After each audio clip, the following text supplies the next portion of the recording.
All right, so today we're diving deep into the soul's journey, specifically from the Rosicrucian point of view, using their master monograph as our guide.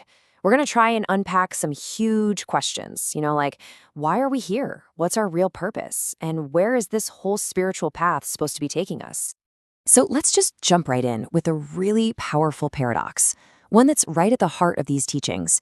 If our true essence, our soul, is a spark of a perfect, universal soul, then why is our actual life, our day-to-day reality, so full of mistakes and struggle and imperfection? This one question, really, it sets the stage for everything else we're about to explore. And this is what we can call the human paradox. It feels like we have this dual nature, right? On one hand, there's the perfect divine spark deep inside of us. But on the other, our outward personality is, well, it's very much a work in progress. And getting a handle on this duality is the absolute key to understanding the entire spiritual journey from the Rosicrucian perspective. Okay, this leads us to a core concept. The purpose of the universe isn't for the divine to become perfect, because it already is. The whole point is for the divine to become conscious of its own perfection, and it does that through the experience of life. So in a way, we're the universe becoming aware of itself.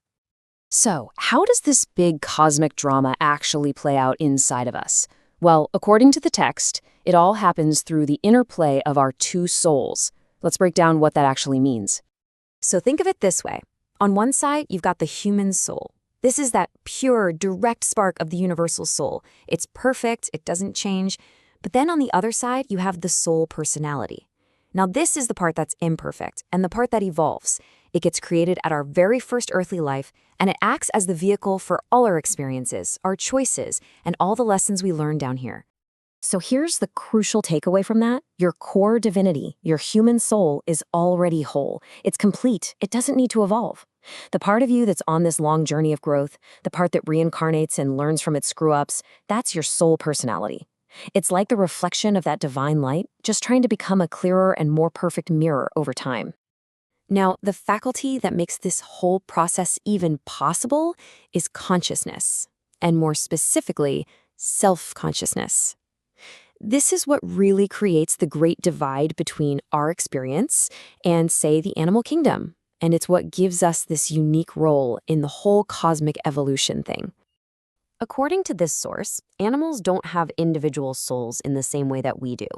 Instead, an entire species or a breed is animated by a collective soul or a group soul. What that means is their behavior is guided more by instinct and a kind of shared consciousness, not so much by individual self-awareness and free will. And this simple observation really highlights a profound difference. The dog doesn't recognize itself, right? It lacks that conscious awareness of, that's me. We, on the other hand, we can look back on our past, we can analyze our present, we can dream about our future, we have consciousness of self. This self-awareness operates through two key faculties, our intelligence and our conscience. As you can see here, intelligence is a function of the brain. It's a tool, and you can use it for good or for bad, and it's gone when we die. But conscience is the voice of the soul. It's a permanent guide that's always pointing us toward what's right. It's like the Rosicrucian François Rabelais said, science without conscience is but the ruin of the soul. Okay, so if our soul personality is here to develop its conscience, what's the actual mechanism for that growth? Well, the Rosicrucian view presents life as this huge school, the school of lifetimes, and the material world is our classroom. And this is a really big shift in perspective. Earthly life isn't a punishment. It's not a prison we have to escape from. No, it's a purpose-built laboratory. It's an educational environment designed specifically for our soul personality to run experiments and learn all the lessons it needs to for its own perfection. And the curriculum follows this really clear path. First, we enroll, right? That's incarnation. Then we have our lessons, all the experiences we gain through our thoughts, words, and actions. Then we get a vacation, which is that transition period between lives where we rest and reflect. And hey, if we don't quite get a lesson, the law of reincarnation makes sure we get to repeat the grade until we do. And the final exam, graduation, which is called achieving the mastery of life. Which brings us to the final destination.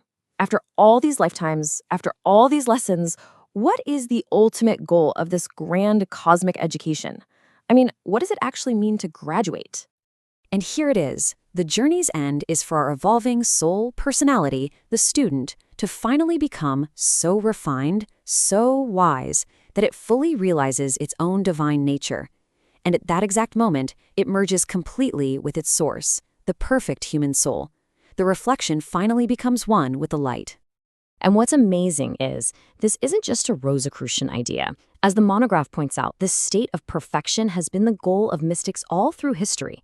Whether you call it the rose crust state or nirvana, Christ consciousness, or the glorious state, the underlying goal is exactly the same, a total, profound union with the divine. So we'll end on this final thought from the text. After exploring this whole cosmic map, the teaching brings us right back to ourselves. The ultimate guide, the final authority on our path, isn't something external. It's our own master within. The journey, when all is said and done, is just a path back to ourselves.